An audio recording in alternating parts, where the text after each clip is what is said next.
베드로전서 3장 8절 마지막으로 말하노니 너희가 다 마음을 같이하여 동정하며 형제를 사랑하며 불쌍히 여기며 겸손하며 악을 악으로 욕을 욕으로 갚지 말고 도리어 복을 빌라.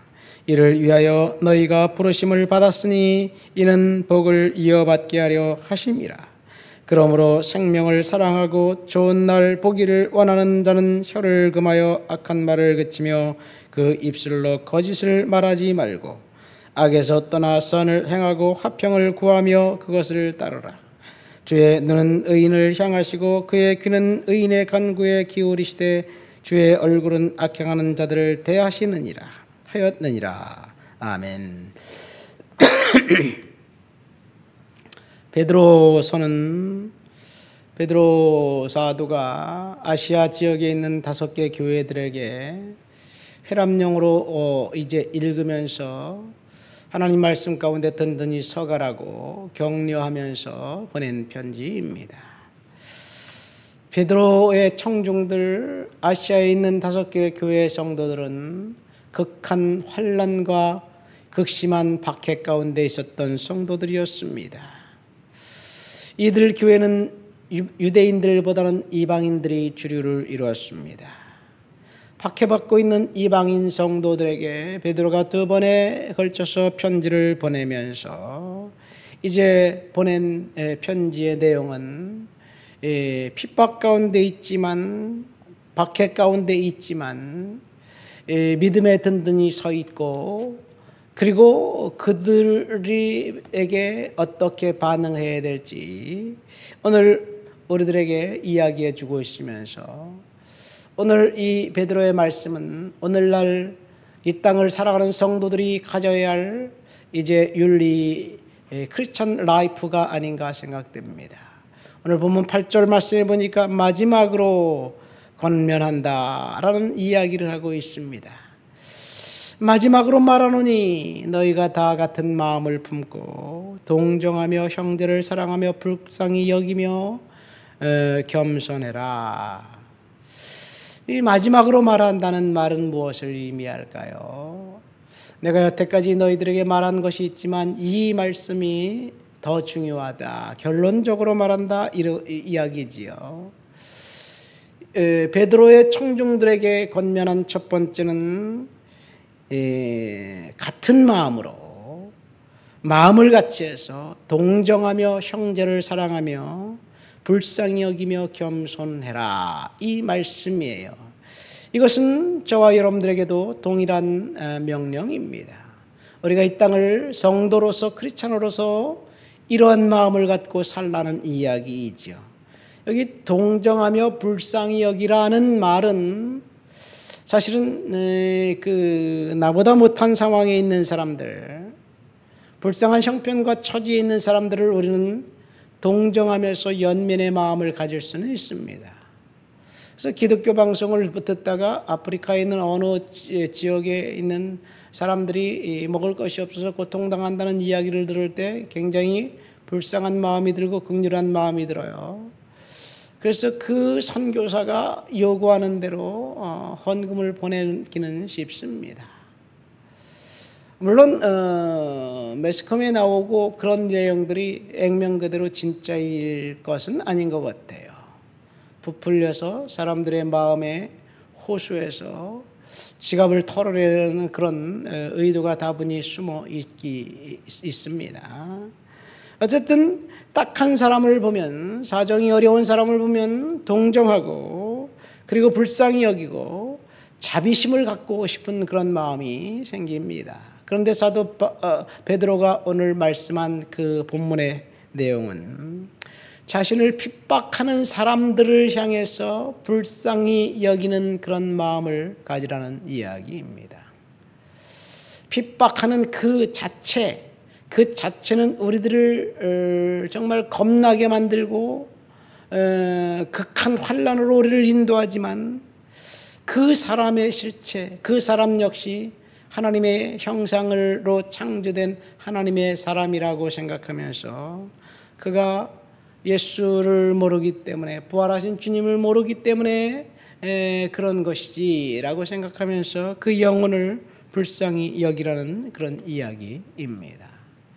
오늘 우리 주변에 있는 사람들 우리가 이런 그 연민의 마음으로 다른 사람들을 본다면 그 사람들이 미울까요? 뭐 밉기도 하겠지만 사실 그 사람이 지옥 갈 수밖에 없는 그런 사람이라는 것을 생각할 때는 불쌍한 마음이 생기겠지요.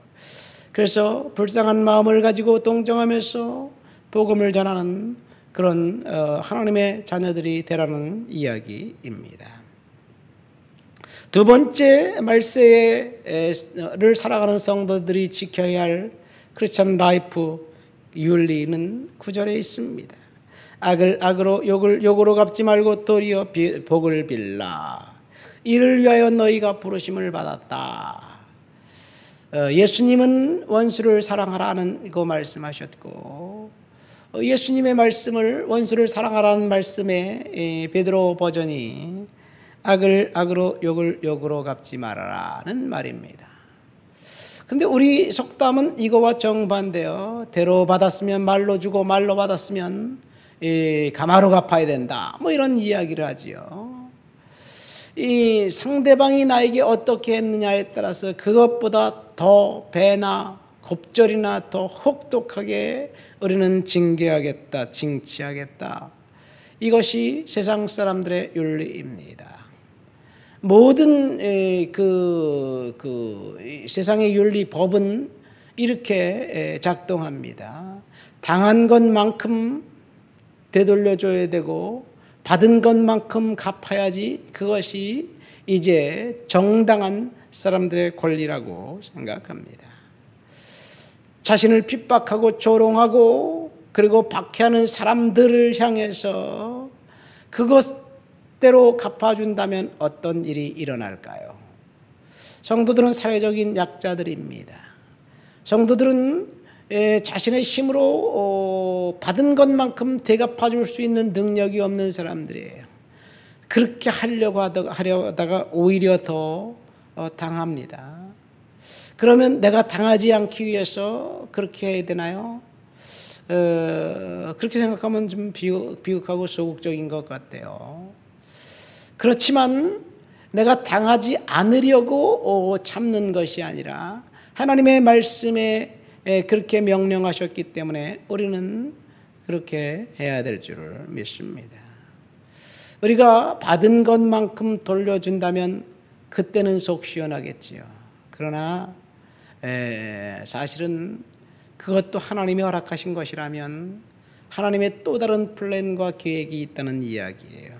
언젠가 제가 강남의 어느 곳에서 알바를 하고 있는데 그 아침이면 박스니 재활용이 엄청나게 많이 나와요.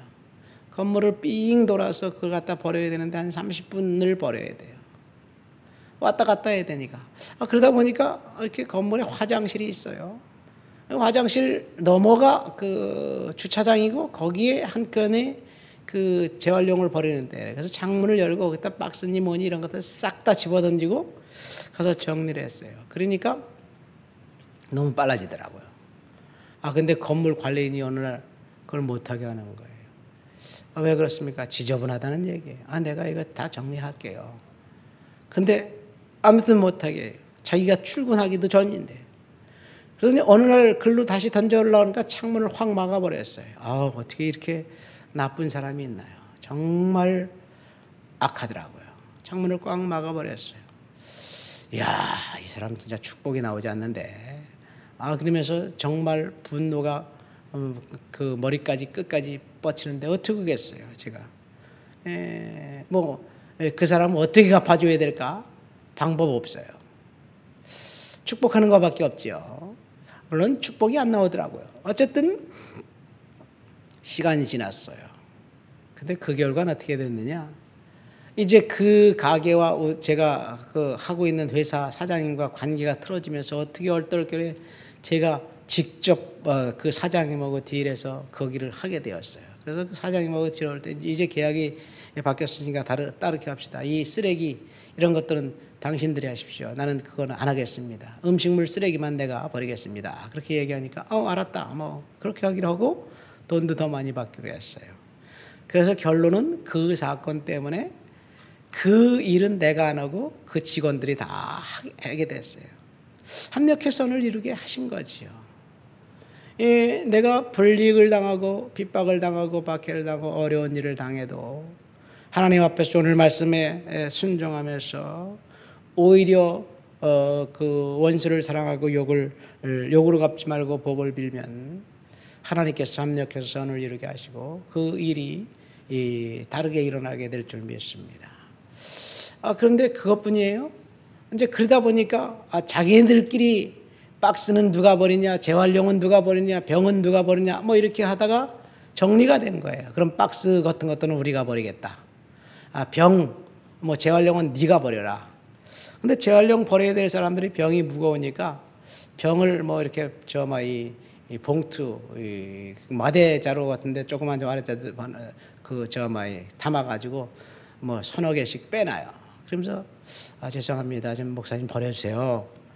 뭐 제가 그 구루마 있고 밀차 있으니까 그거 버리는 거에 문제 없는데. 근데 자기가 버려달라 그러면서 가끔가다 5만 원씩 줘. 자기 팁 받았을 때 주는 건지 모르지만 어쨌든 감사합니다. 그리고 5만 원씩 줘. 한 달에 한 10만 원은 그 사람한테 2번 이상은 받는 것 같아요. 그러니까 오히려 수입이 생겼어요. 옛날에는 내가 다 해야 되는데 하나님이 함께 하시면 화가 드리어 복이 되게 할 줄 믿습니다. 우리는 그냥 믿음으로 살아가는 거예요. 세 번째 말세에 지켜야 할 크리스찬 윤리는 10절과 11절에 있습니다. 생명 사랑을 사랑하고 좋은 날 보기를 원하는 자는 혀를 금하여서 악한 말을 그치고 거짓말을 하지 말라. 악에서 떠나고 선을 행하며 화평을 구하라. 여러분, 거짓말을 하지 말라는 이런 명령입니다. 혀를 금해라. 오늘날만큼 거짓말이 화두가 된 적이 무엇일까요? 무엇이 거짓말이고 무엇이 진실일까요? 오늘날 우리 대한민국 상황에서 거짓말의 정의조차도 법원에서 바뀌어 버렸어요.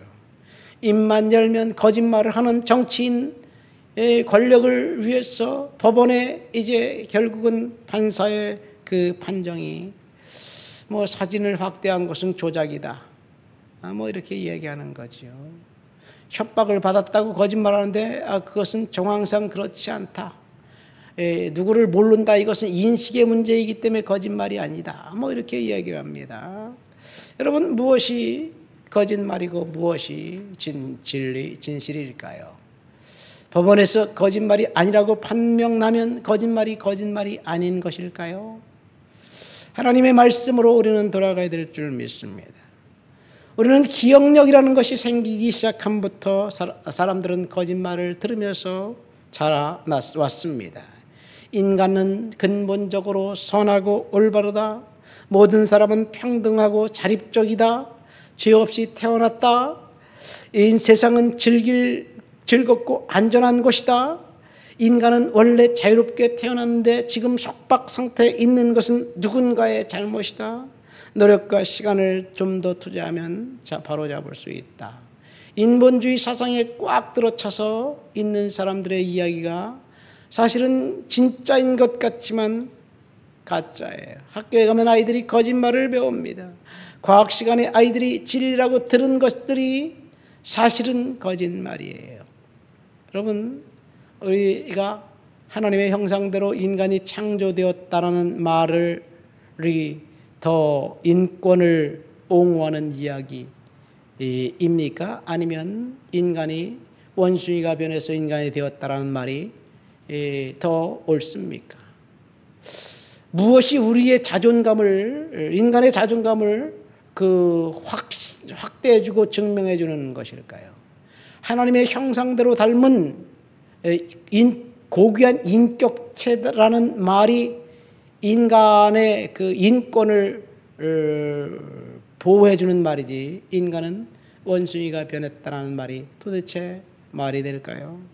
그러나 우리는 거짓말을 들으면서 자라왔습니다. 연예인들은 우리의 필요와 욕구를 채워준다고 광고하면서 확대 선전을 합니다. 허위 과장 광고를 합니다. 그것이 진짜일까? 사실은 조금의 팩트는 있겠죠. 그것을 부풀려서 이야기하는 거예요. 과장 광고입니다. 정치인들은 청렴하고 도덕적으로 깨끗하다고 자기가 이야기하면서 상대방이 거짓말한다고 하는데 정치인들의 거짓말. 심리학자들은 행복하고 성공적인 삶을 오래도록 살 수 있다고 행동 방식과 윤리 방식을 가르쳐 준다고 이야기합니다. 거짓말입니다. 내 운명의 주인은 바로 너라고 부추겨 주는 그 어른들의 거짓말, 멘토의 거짓말. 혹은 부모가 내 운명은 내가 너니까 내가 행복하거든 그렇게 행동해라. 엄마는 너를 항상 지지해 준다. 그런 말이 그 아이에게 격려가 되는 말일 수도 있지만 독이 될 수도 있다는 이야기예요. 우리는 거짓말을 들으면서 자라왔습니다. 이것이 오늘 우리 시대의 화두입니다. 오늘 성경은 악한 말을 그치고 거짓말을 하지 말라고 이야기합니다. 거짓에서 떠나야 합니다. 그러면 하나님께서 이제 11절 말씀에 보니까 12절 말씀에 보니까 주의 눈은 의인을 향하시고 그의 귀는 의인의 간구에 귀를 기울이시며 주의 얼굴은 악행하는 자들을 대항한다는 말이에요. 악행하는 자들을 향해서 주님이 심판하신다는 이야기입니다. 우리는 하나님 앞에서 정말 오늘 크리스찬 윤리 세 가지. 첫 번째, 동정하고 사랑하고 불쌍히 여기고, 둘째, 악으로 갚지 말고 선을 빌고 복을 빌라는 이야기, 세 번째, 거짓말하지 말라는 이야기. 하나님이 오늘 저와 여러분들에게 주신 말씀입니다. 이 말씀 가지고 오늘도 승리하시게 되시기를 예수님의 이름으로 축원드립니다. 하나님 아버지 감사합니다. 우리가 지켜야 할 윤리, 성도로서 행해야 할 일들 세 가지를 오늘 베드로를 통해서 들었습니다. 하나님, 이 말씀 따라 오늘도 믿음으로 살아가도록 주여 도와주시옵소서. 예수님의 이름으로 기도합니다. 아멘.